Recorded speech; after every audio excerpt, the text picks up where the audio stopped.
Welcome to the Leadership Window podcast with Dr. Patrick Jinks. Each week, through a social sector lens, Patrick interviews leaders and experts and puts us in touch with trends and tips for leading effectively. Patrick is a board-certified executive coach, a member of the Forbes Coaches Council, a best-selling author, award-winning photographer, and a professional speaker. And now, here's Dr. Patrick Jinks.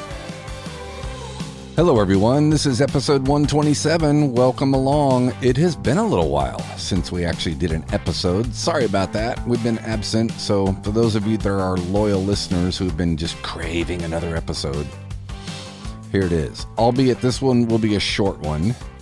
We all know what week this is. It's Thanksgiving week. And recently, during a team coaching session, one of our team leaders, a coachee of mine, reminded her team and me how powerful gratitude is. And it struck a chord with me because I firmly believe in the power of gratitude. It is, it's actually a force. It's more than just a thing. It's actually a force. It adds value. It infuses energy. I think it spurs more abundance. I think it's all kinds of things. It's a stress reliever. It is a space where hope is created. It's just so many things. And, my hope is that I am taking time out for gratitude more than just Thanksgiving week, this time when we carve out and say, hey, let's all be thankful for things. I'm just incredibly thankful for so many things. And I thought I would take a short few minutes on this episode this week to just express some of that gratitude. And some of it is that I want to express it, and I just happen to have a platform where I can do it publicly and let a lot of people sort of hear and appreciate my appreciation for things. But I also hope that this inspires you to pause and think about those things, particularly those people in your life who deserve your gratitude, who have added value and are continuing to add value to your life and add meaning to your life and add fulfillment and joy and love and peace and challenge to your life. And so I hope that my little list of, 7 or 8 things inspires you to think about what is your list. Some of you, if you're like me, we've had a family tradition here and there. It hasn't been consistently practiced every year, but you go around the table and everyone says one thing that they're thankful for. We've actually done that in some of our team leadership meetings as well. Let's just do that. I think there's a time when you just pause and you call it out and you say thank you. And this also reminds me that there are so many people in my life that I really need to pick up the phone or send a card or just tell them in person how much I really do appreciate what they mean to me and the value that they add to my life. So I'm going to start by thanking you, our listeners. We've had as many as 3,000 plus listeners in a single week, and we don't even air every week. But this show has gotten a ton of traction since we began it, 3 years or so ago. And we continuously and consistently rank in the top 10 of FeedSpot's global podcast rankings for shows in our genre. And that is not really just because we've had great episodes, and I think we have, but it's because you continue to come and listen. And those of you that have rated this show on Apple, please do that, by the way. If you're listening on Apple, please rate the show. But some of you listen on Spotify. Some of you have listened on Amazon. Some just go to our website and listen directly on the site. However you're doing it, you're making this show work, and because of your listening, you are exposing this show to others, and the listenership is growing, and so the show is able to add value to more people. And so I just want to thank you. Those of you that tune in, if this is your first time tuning in, thanks for joining us. If you are a regular listener And every time a new episode pops up on your podcast platform and you go and listen to it, I've had people tell me, yes, I love to listen to you on my commute or at the gym or on my walk. And I just really appreciate that. The fact that you would carve out time and listen to our show. You know, everybody has a platform these days. We have social media, and we have running a podcast is really not that hard. You just do it. But it's the listeners that make the difference. And I just want to thank you for that.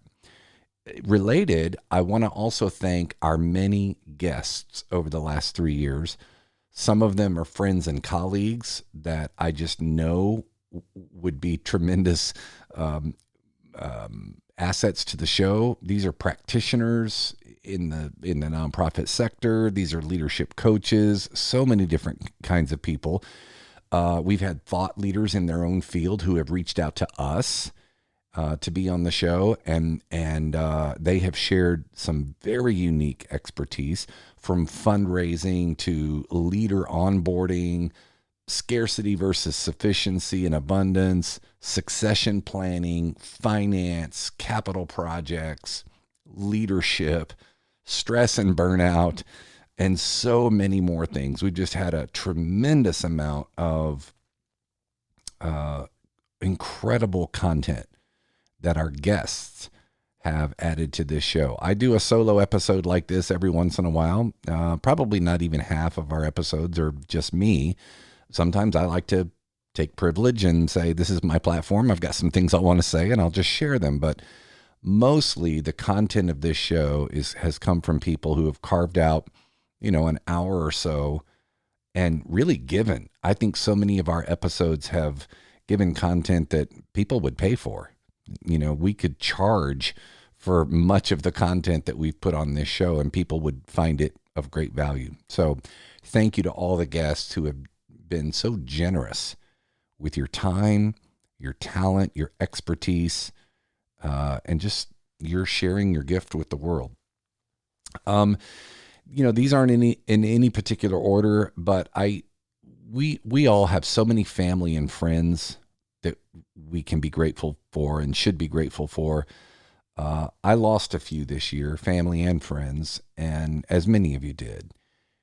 We had a string of some shocking and traumatic losses this year, particularly in the second half of the year. And as difficult as they were and are, they serve as a reminder that we can't take anything or anyone for granted. We can't take our own longevity for granted, starting with tomorrow. And we can't take for granted that those that we love and care about will always be here and will always be accessible to us to say thank you, to say I love you, to say how can I help you. I have an amazing, loving, and supporting wife of 35 years whose energy is infectious to everyone she meets. I have two talented and huge-hearted adult children who are never hesitate to step up and help someone, who contribute value in the world with their unique talents. And I can't be more grateful for our 5-year-old grandson, Jude, who revitalizes us old folks continuously, gives us new meaning, new significance, new value, new life. I have 2 sisters that I treasure beyond words. I've already lost 3 of my siblings in my lifetime. The 2 that remain just mean more to me than I can tell you. And while one has moved a bit further away than she already was, she's safe and sound, she's accessible, and she means the world to me. While she's moved away, another sister has moved from the other side of the country to the other side of our neighborhood. So we are relishing our time with her and her husband just this past year, new development. So just so thankful for family. And we spent time last night with a nephew and his new wife, and just that I haven't seen that none of us have seen in many years. And you just have to really treasure those moments. I also spoke on the phone with the niece that I hadn't talked to in so many years. And I don't know, it filled my heart with gratitude and joy to be able to do that. Don't hesitate to say thank you, I love you, I'm here, you mean something to me. How can I help you? Whatever it is, boy, touching friends and family intentionally throughout our lifetimes is just so important. I'm grateful. I'm grateful for my health. It's not perfect, and most of that's my own fault. I could stand to lose a few more pounds. I could stand to get my blood sugar in a little bit of check, and I could stand to build some muscle a little bit more with more exercise and those kinds of things. But all in all, I'm really in great health. I feel amazing, and I feel so fortunate to be in good health and to be able to actively live a fulfilling life. And I know that so many people are not. They're struggling, and many are living a lifelong struggle with health and physical impairments and so many different things. We just can't take those of us that are healthy and fit and strong and, it's just enjoying our lives. We cannot take that for granted. At any moment that could go away. And I'm grateful for that. I am grateful for so many mentors and supporters of mine through the years. There are far too many to start naming. There really are. If I start, I'll leave people out, and you know how that goes. There are just countless individuals. I think back to the teachers that I had, and professors and bosses and coworkers and friends, and just people who have served me in so many ways. Wise elders who have gone before me and shared their wisdom with me and their support of me. People who have been willing to challenge me and say the things maybe that might not be fun to hear, but that they knew I needed to hear in order to help me grow. Just incredibly grateful for them. I can think of their names right now, many of them, but again, I'm not going to start naming. I'm thankful for our clients at the Leader's Perspective. So thankful that you give us meaning. You're literally why we exist, and you're why we are able to continue to exist. This year alone, I went back and looked. This year alone, we have served 25 different organizational clients. And I have personally served over 40 individual leaders in one-on-one coaching engagements throughout the year. 25 organizational clients, over 40 one-on-one leadership coachees. And not all of these are nonprofit clients, but most of them are. And we're especially grateful for the value you're bringing to communities all over the world. We know that most of the listeners to this show are in the social sector. Not all, but most are. And the work that you're doing on a daily basis in the communities, too many people just don't even know about it, let alone express gratitude for you. We always say this: you're overworked, you're underpaid, you're underseen, underappreciated. And even if you are appreciated and recognized and compensated, well, it's not enough, because you are in the most difficult trenches of the social fabric of our communities all across this country, all over the world. And it's immeasurable, and there's no way we could thank you enough for it. So for those organizations and leaders who have entrusted your development to us, to even a small degree, we are honored and humbled by that opportunity to be able to do that. We are not experts in any of the things that you all are working on, but we are dedicated to serving as thought partners with you and supporters. If we can help you, as we always say, get more clarity on your work, simplify the complex, align the parts, inspire your teams, then we feel incredibly honored to get to do that. So for this year alone, again, 25 clients, 45 individual one-on-one coachees. And then if I go back to all the previous years that we've been doing this work, serving hundreds of organizations and probably thousands of leaders, I just cannot, we wouldn't be here without you. Our communities would be in much worse shape without you. And I'm so grateful for that. Which leads me to a little broader perspective on my gratitude for the work. It's just the honor to get to do what I do. When you work a job that you absolutely love, I think it's fairly rare. Maybe I'm wrong. I hope I'm wrong, but I think it's fairly rare for those individuals that really just love the work you're doing. You would rather work than not work because of what you're doing and what you get to do. I always quote, Priya Parker, the podcaster and author who talks about gatherings and the importance of gathering. And she was talking about how she got to come to do what she does. And I think it was her mother that told her, Priya, find something you're really good at and then find a place in the world that needs that. And you connect those two things and you'll be fulfilled for the rest of your life. And I probably slaughtered it. She says it much better, but I get it. I can relate to it.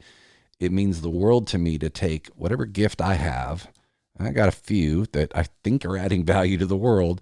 But when you trust me with that gift and you engage it and give it an opportunity to do something meaningful, boy, my heart just is full of gratitude for that. I launched this business in 2007 when we were in Virginia. And I launched it as it was originally called the Jinks Perspective Group. And we were doing different things. I was doing some strategy and leadership coaching, but my son, even at the age of 14, was joining us. He was developing websites for us. And then I was doing some professional photography as well. Some pretty extensive professional photography, actually, that has just been of tremendous value to me in my life. But this was while I was still working part-time. I mean, I was working in the business part-time because I was working full-time as a local United Way executive. And we took the leap and went full-time in 2015, because we took on a 1-year client, but that kind of became, I kind of don't count that because of the nature of it. But in 2016, we took the full leap and cut the cord and went full-time in the business. And the business has grown every year since.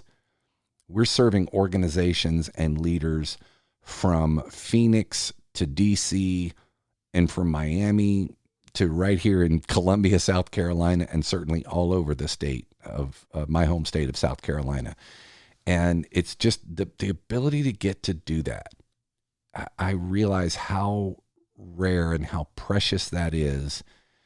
And I've often said, I try to say it often, if it ever went away, if business dried up and I didn't book another client and I had to go back maybe and work, in some leadership role or whatever in the nonprofit sector, or try to launch a photography business full time or do something like that. If this coaching work and business that we have today were to dry up and go away, I would still forever be thankful that I got to do it for whatever period of time I'm given to do it.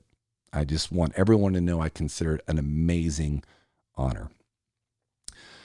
I'm about to wrap this episode up, but I'm going to add a little bonus group. This is, I will tell you, full disclosure, this is a little bit of self-serving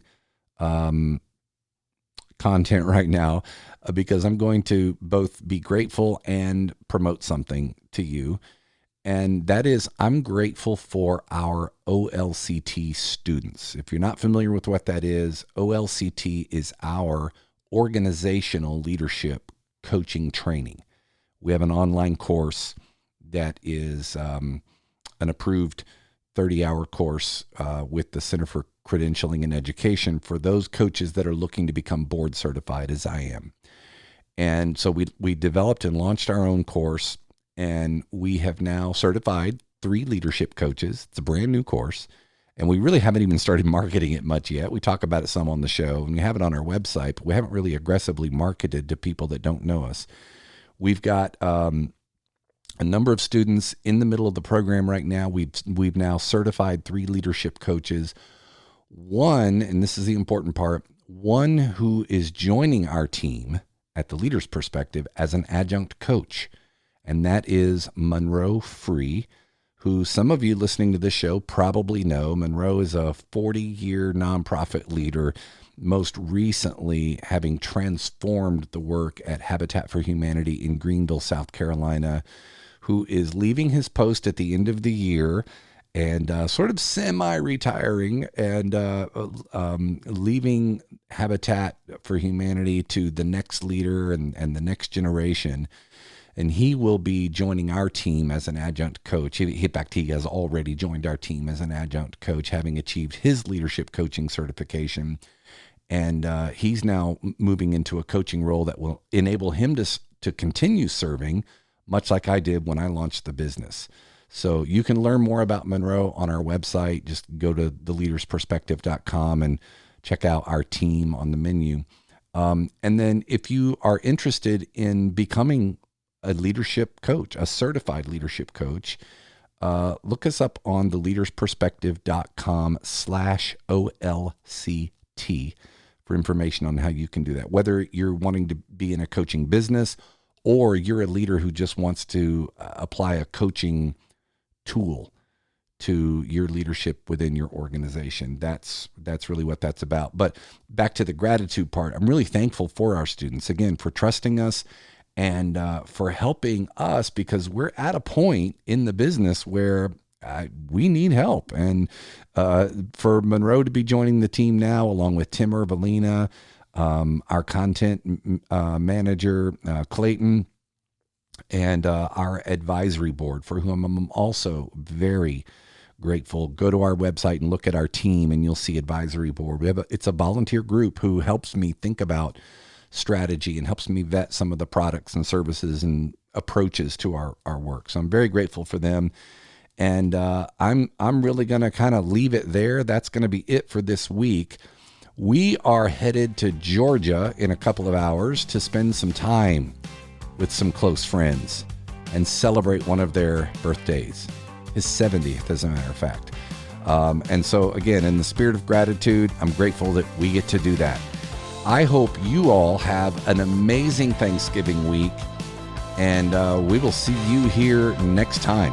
Lead on.